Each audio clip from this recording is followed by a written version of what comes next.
Unleash the power of your business with a Business Angel. What? Welcome to the Joyous Expansion Podcast. I'm your host, Brett Dupree, scouring the globe to bring you stories of courage, passion, and resilience. If I could sum up this podcast into one word, I would use empathy. Now let's get inspired. Welcome to the Joyous Expansion Podcast. I am your host, once again, Brett Dupree, here to deal some spiritual, inspirational, vulnerability, knowledge on you. Today we have an interview with Aidan Vuocolo, talks about his business and the troubles of finding a niche and all the other parts about running a business and how it's scary and all that fun jazz. But first I talk about my life, because how can I expect my guests to be vulnerable if I can't be vulnerable myself? So I missed a week of my podcast, and not for the best reason, to be honest. I had the time. I just did not have the energy. I spent way too much time freaking out. Why was I freaking out? Because last Saturday was a collaboration between the MeWe festivals and my group, the Lightworker Toastmasters, the group that I founded, the group that I run, and the group that I'm a part of. Well, not kind of run, but still am a leader in. But still other people are stepping up, and it's awesome. And we did that, and I was so worried that if things would not work out, that it was hard for me to continue editing on Wednesday and Thursday and also Friday. I had time those days. I believe I did an interview as well, but still, I still could have done it. There was nothing, especially Sunday, but my right knee hurt all day, and I was like, I don't want to deal with anything. I just want to lay down and veg, because that is truly the case. My fight or flight, I'm a freezer. I am a flighter. I don't fight. That's one of why I'm where I am today, because I just don't go for it as much. But the thing is it was such a successful event. I mean, I did all the emails that I needed to do. It probably would have been more successful. I was in charge mostly of the speaking area, and that part would probably have been a little bit more successful or towards my vision if I started in December. But I didn't really start until the first week of January, getting the slots filled. But everybody stepped up. And not only did everyone step up, I mean, one of my biggest fears was that no one would show up for the speaking. And the first, I would say, hour, that fear was kind of justified, as not very many people showed up. As the first speaker who spoke for roughly half an hour, the only people who were there were volunteers and myself and the person's boyfriend. However, that was also her first speech ever. I mean, the first time she ever spoke in front of anybody. And then she got herself recorded. And so, yeah, so she was happy just with that result, to be able to speak in front of people as well as get her message out there. And that was a positive step for her. So she was just grateful. In fact, everybody was grateful to speak for who they were able to speak in front of. And many people really enjoyed the event. It was very positive. We've had probably around, if not over 200 people show up throughout the day. It started at 10 and ended at 5, and we had that many people show up. And it also wasn't a super high traffic area. It was a type of area where you needed to know where it was to find it. It was just, I mean, it's not way out of the way, but it's not like something where you're walking and you're like, oh, there's a festival, I should go check it out. So people had to go there, and the practitioners were telling us how they had some of their best days. Maybe some didn't have their best day, but a lot of them were telling us they really liked it. They really liked the positive vibes. They really liked everything. So that was a dream of mine with the Lightworker Toastmasters. The amazing thing about the Lightworker Toastmasters that I've been, especially after this weekend, that I've truly realized is every one of my dreams, my goals for this group has come true. And not only has it come true, it has exceeded my expectations. I mean, one of my main goals was to get 35 members, because that is generally what you need to have I want a four speeches group. That's one of my end goals. And you generally need around 35 members to do that, because 5 members are going to leave. That's just the way it is. And about 5 to 7 other members are going to show up about once a month or once every couple months. And then you have probably about 10 or so members who will show up a couple times a month, but not really they'll try to speak once every month, 2 months or so. And then you'll have the few people and then you'll have, those 10 people who generally show up and generally participate. And a few of those are going to be people who want to get their speaking in. And it's just a lot of work to keep that going. And 35 is what you need. And right now we are 42. And that is even without the expo. And the expo, we had over 30 people sign up to be contacted to come to our club. We've had more people talk. In fact, there is going to be a serious discussion, I believe, in the next month or so about splitting the club into 2 Lightworker type Toastmasters club and figuring out and the thing is we're just gifted a space. One of our members, M, became a member of VFW and has a space where she could host a Toastmaster club.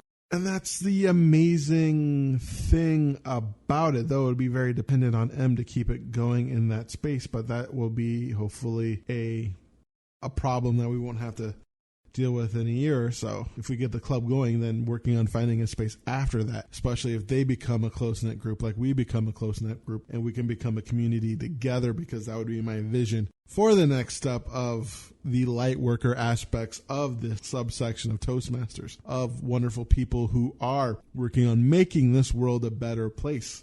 A bunch of positive people working on public speaking and utilizing the Toastmaster brand. We do utilize that Toastmaster brand. And that's the thing. That came true. We're President's Distinguished this year. That came true. We chartered last year. That came true. This expo happened. That came true. It was a success. That came true. And thinking about everything I've done in my life, there's part of me that's super proud. There's part of me that's super frustrated because the Lightworker Toastmasters show that I have ability to bring people together. I have ability to inspire people. I have the ability to help people. And I see it. I see it there, but to be able to monetize it, to be able to get it out there and serve people in a way that can sustain me as well. Because honestly, all this work I'm doing for Toastmasters is free. But not free in the sense of monetary. I mean, I'm getting a lot of skills. I'm getting a lot of confidence. I'm getting a lot of connections and love and support and networking and just amazing freaking things that I'm very grateful for. But at the same time, I would like that moolah to come. And there's that frustrating part of me that thinks to myself, why can't I do this in real life in the sense of things that make me money? Why am I only able to do this within this volunteer organization and continue to just not make anything? It's just frustrating, but joyous at the same time, because I'm truly happy that my vision of the Lightworker Toastmasters has truly taken off and created such a wonderful community. And people come and they are inspired when they show up. They feel the love, they feel the joy of the club.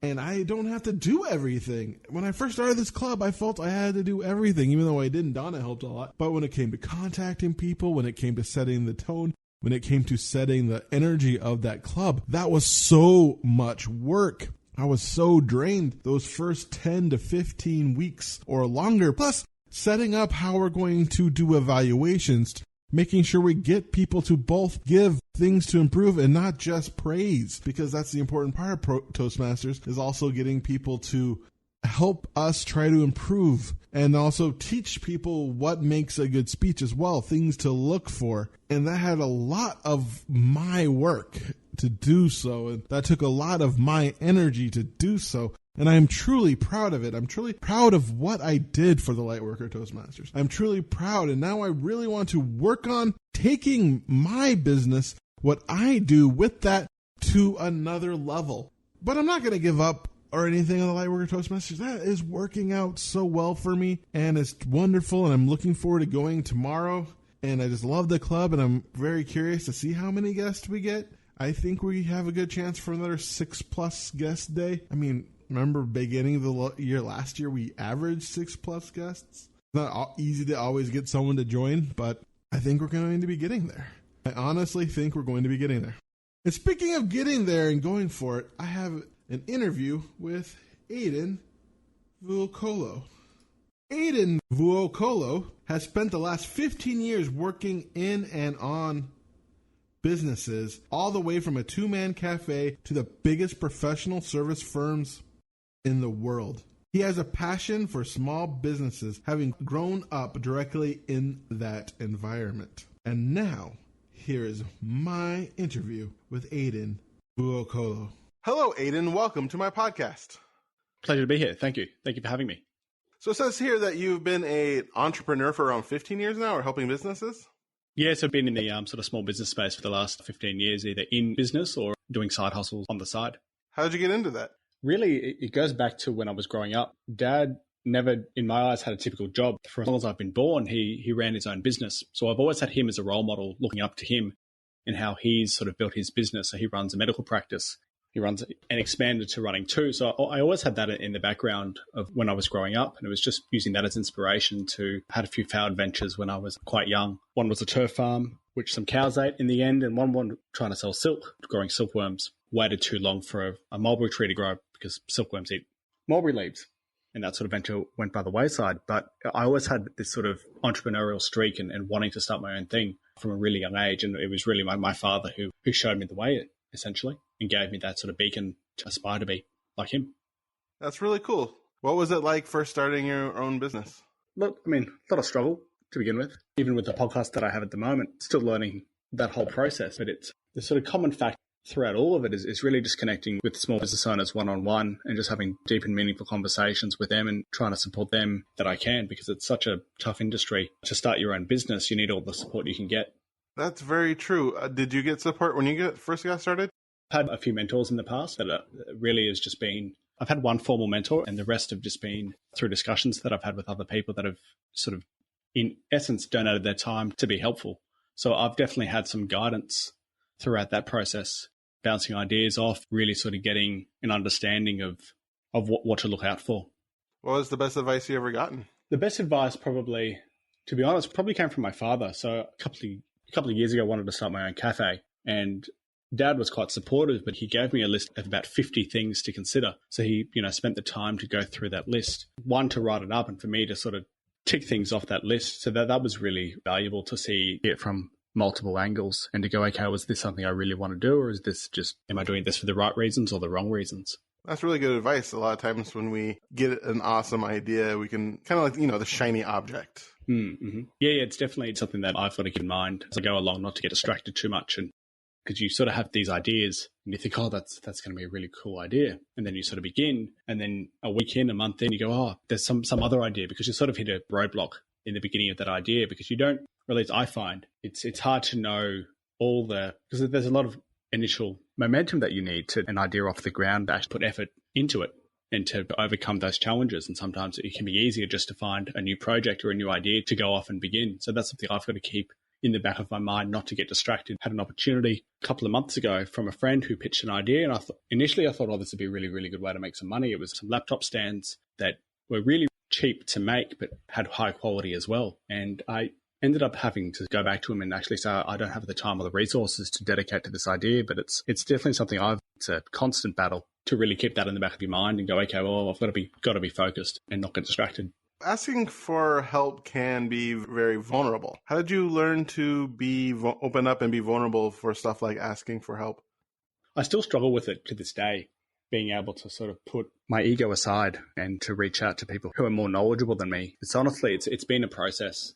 And I don't want to seem like I don't know enough, and I don't want to seem like I don't know it all, because it's easier to sort of come across that you know it all and don't need any help. But you're learning, you're only doing yourself a disservice when you have that sort of belief.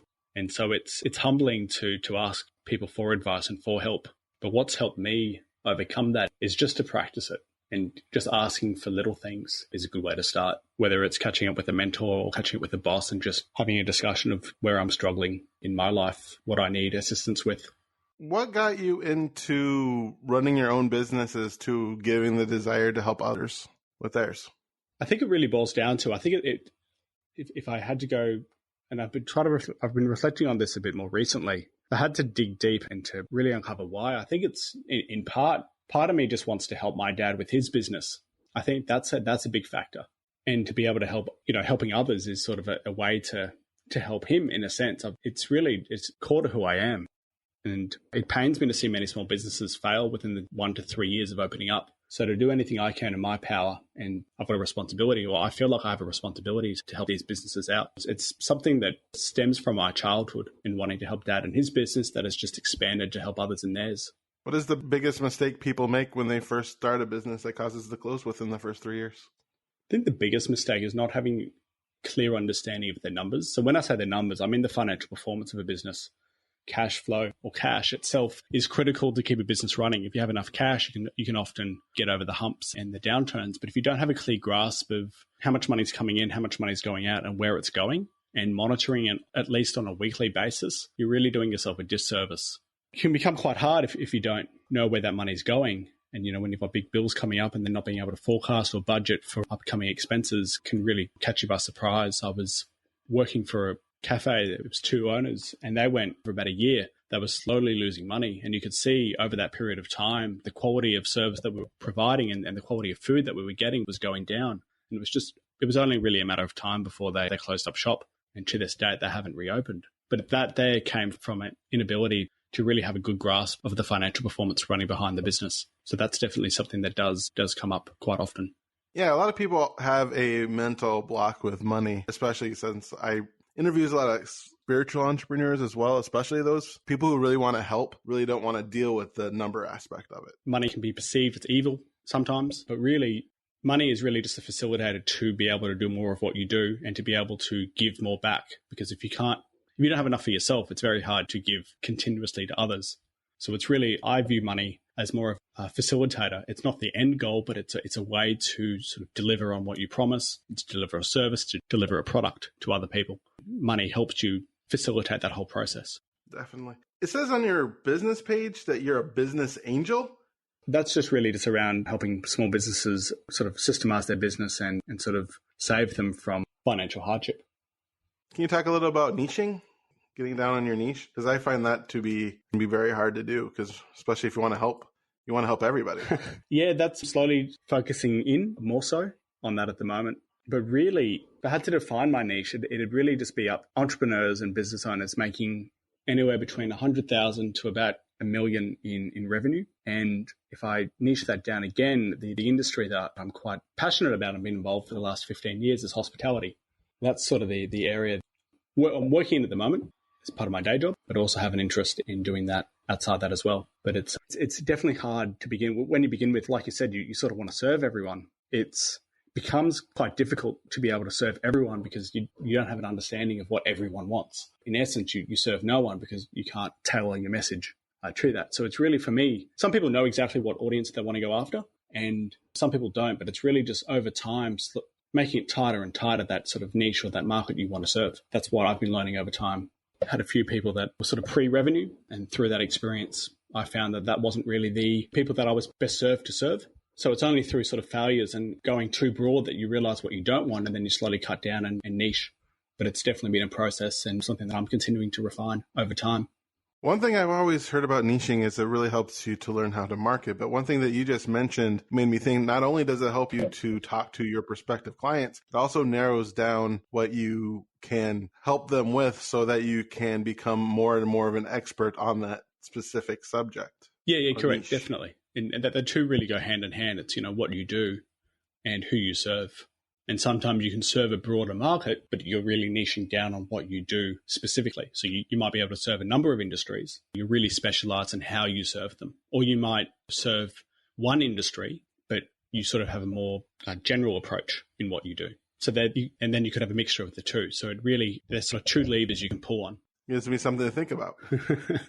I don't know if this is the same question again. What's your biggest struggle in finding a niche for yourself? What's the thing that's causing you the most pain? I guess the fear that if I niche too much that I won't be able to serve to the level that I want to serve is probably a block for me at the moment.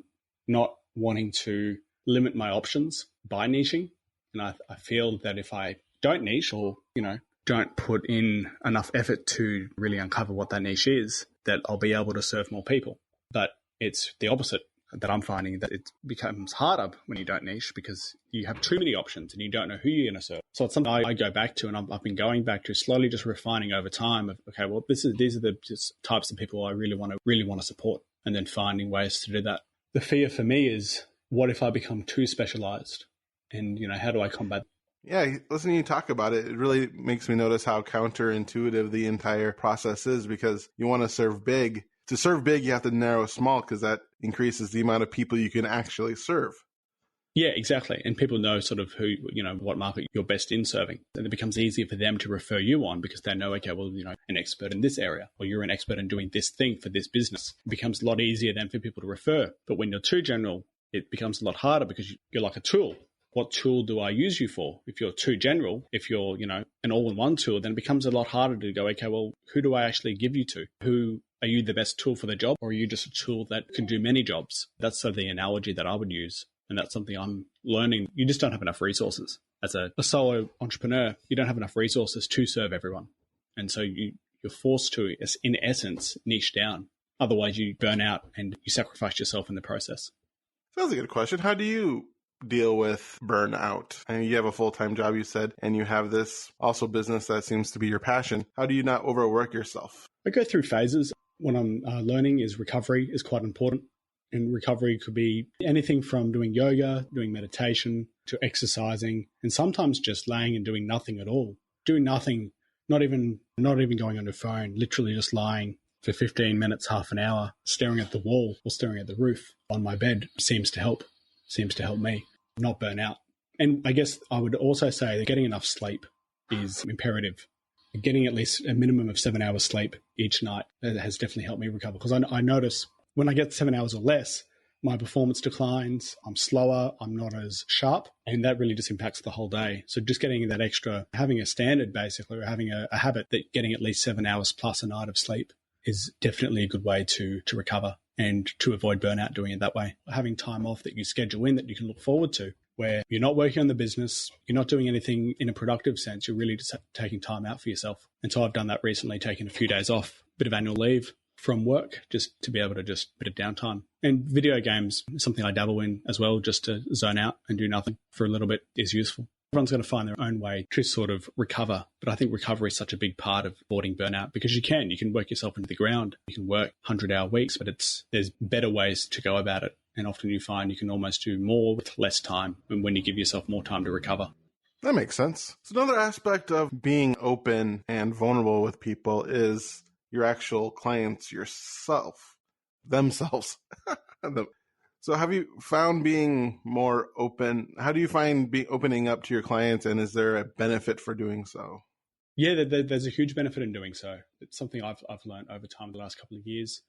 I was involved in a workplace where I wasn't open, I wasn't vulnerable. I thought that being sort of stern and just being the typical good worker was a way to sort of do the best at my job. But what I found was not being open and not being vulnerable. The side effect of that is you can't build connection with other people. I find that the more open I am, and it's a process, there's obviously different people that you feel more comfortable being open around, but sort of setting example of being more open or vulnerable than the person that I'm talking to, even just a little bit, can often foster that connection between people. And I find that's quite useful, because when you become open and vulnerable, you invite other people to be open and vulnerable as well. And it's not easy to begin with.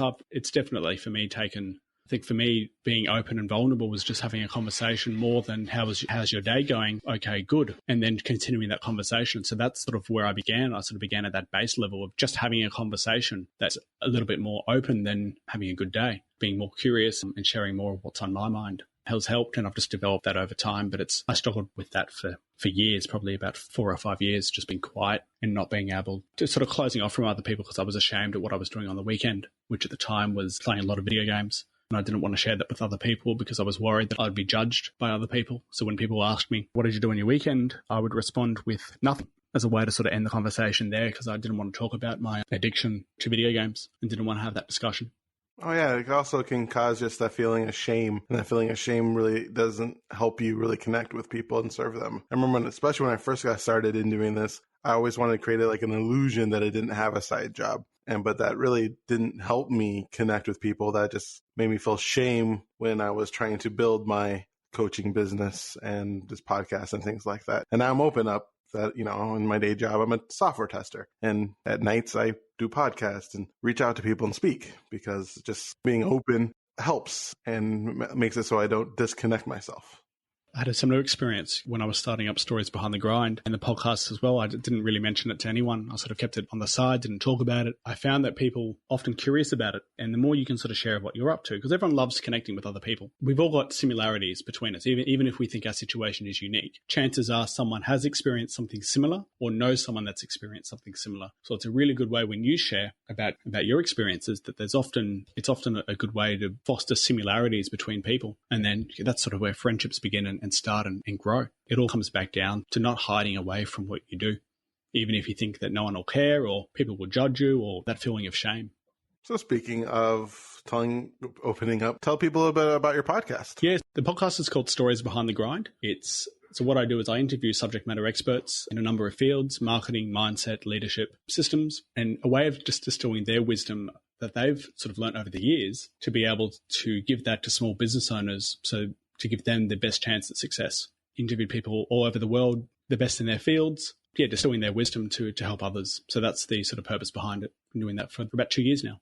Wow, sounds very valuable. Yeah, it is. Yeah, really good way to get some tactical tips on sort of what to do or different ways to look at situations. So what does it look like working with you as Business Angel? At the moment, I've partnered with a performance consulting business. In the moment, I'm helping them with their business clients. So we have one-on-one catch-ups every couple of weeks, as well as structured training involved with them. So I've partnered with them because I've realized that I, as a business angel, still need to develop my craft and my skills. And what better way to do it with an organization that's leading the way in that regard.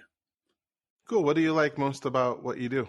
Seeing progression in my clients, seeing sort of where they come from when I begin interacting with them to sort of where they end up, 3 months or 6 months later. Just the growth and the progression that they've made is remarkably fulfilling. Even just having conversations with them for 15 minutes or half an hour just to overcome, problems or issues that they're having, being able to give them guidance throughout my experience, being able to guide them is remarkably fulfilling. And I often feel energized after having conversations like that. So that's probably the most meaningful part of it all, is just seeing their growth and their development. What's your favorite success you've helped a client create? So at the moment, the client I'm working with at the moment, been working with her for about a month now. She's in the massage space, and what we've worked on, what I've helped her sort of get is she's gone from having sort of single clients they're booking for one massage to be able to have a 80% success rate in getting second and third massages booked in for the same client. So that's been a remarkable result for her because it means she's going to be able to generate more revenue for her business. And like I was mentioning before, being able to manage your cash flow can become a lot easier, especially when you've got more sales coming in. So just to see her grow her business that way by just being more confident in how she's approaching her client base is remarkable. Plus, it gives her a little bit more steady incomes because she doesn't have, if you're getting new clients, you don't have to get as many new clients. You don't have to, keep on asking for them. Yeah, that's it. We're going on a two-pronged approach. One is being able to alleviate current pain of her current clients and be able to deliver a higher level of service to them, but also attracting new clients as well. But it does become a lot easier when you're not always on the lookout for new people. It costs more energy and resources to find new clients than it does to serve your current clients at a higher level. So we're coming to the end of our time together, and one thing I like to ask my guests is to give a 1 minute of motivation. You can imagine this as if you are in a time machine and you go back to your 8-year-old self and you need to tell yourself what you need to live a happy and joy-filled life. But unfortunately, you'll have a minute before you're taken back into the future. Or you can think of it as if you're taking your entire life's message and condensing it down to a minute. Okay, so the fact that you're alive and listening to this means you have a duty to serve those in your life that need it most, a duty to make a difference, make an impact, and leave a legacy. Your time on this earth is limited. You are the last in line from a long history of ancestors, so do your best to make them proud. In this life, you will have moments where you miss your mark, where you fall down, and even though you might fail, this does not mean you're a failure. Don't be afraid to ask for help, because this isn't a sign of weakness, but of strength. It takes a strong person to admit to themselves that they need help, and you'll be surprised at the people that will come along with you on your journey. Embrace the unknown as much as you can handle right now, because this is where all the magic is. Each day is a chance to start again, to make progress to the person you are becoming. Are you ready to be all that you can be? That's awesome. Thank you so much for being in my podcast. I really enjoyed all the tips and tricks you've gotten. You've opened my eyes a little bit to the purpose and the pleasure of niching down and listening to how you've overcome your struggles, and you're still overcoming your struggles while still living your dream is inspiring to me. And so thank you so much for being on my podcast, and thank you so much for your service to this world. No, thank you. Thank you for having me on, and I appreciate the time you've given me to be on your podcast. Thank you so much. May your day be special. Yours too. And there you have it, folks. That was my interview with Aidan Vuocolo. Again, I should really ask people how to pronounce their names when I don't know how to pronounce their names. Life is one learning experience after another, and I am very grateful for Aidan for sharing his learning experiences with us. Not only did the Business Angel talk about how he loves to help people, how he's able to help people, how he's turned people's businesses around. He even talked about his struggles in creating his business and sharing with us how hard it is to niche. And yeah, I remember 10 years ago when I got into life coaching and talked about life coaching. Even then, they said I should just be a life coach instead of trying to niche down. And that probably wasn't the best advice to give. But they didn't really have a course. They kind of had a course in selling your coaching, but not one on modern marketing and stuff like that. But it's hard to pick a niche because reality, you feel like you can help anyone in almost any situation, and you want to. You don't want to tell someone, no, I don't think I'm the best person for you, when in reality, a lot of times that is the best thing to tell somebody. But in my opinion, I've had someone tell that to me, that if you are not the best person to help somebody, make a suggestion.